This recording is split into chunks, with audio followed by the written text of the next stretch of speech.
Писмо, написано от теб чета. Прочетох един-два реда и нямах сили да продължа. В него пишеше там колко много съжаляваш и колко се надяваш, приятели, да си останем с теб. Следе всичко, което направих за теб.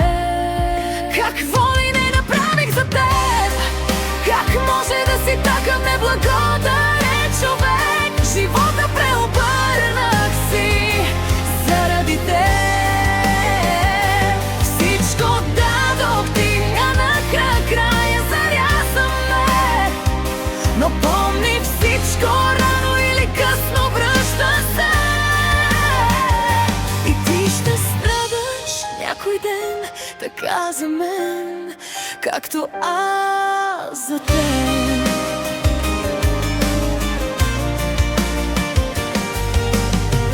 Писмото продължавам да чета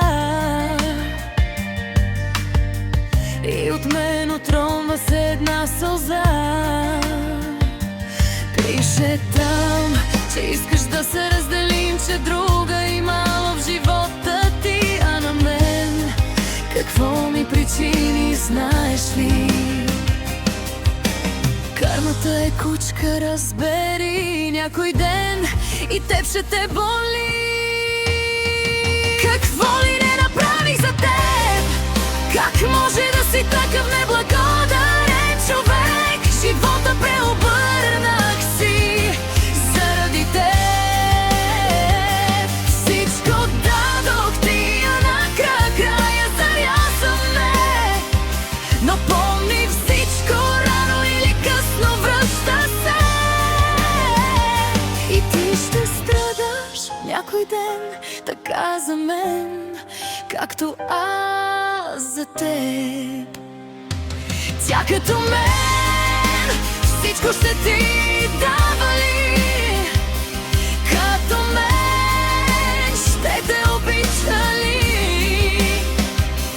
Как можа да разбиеш така сърцето ми, кажи ми?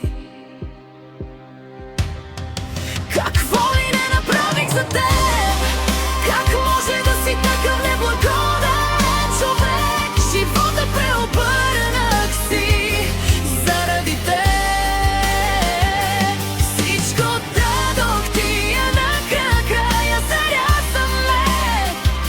Но помни, всичко рано или късно връща се. И ти ще страдаш някой ден, така за мен, както аз за теб.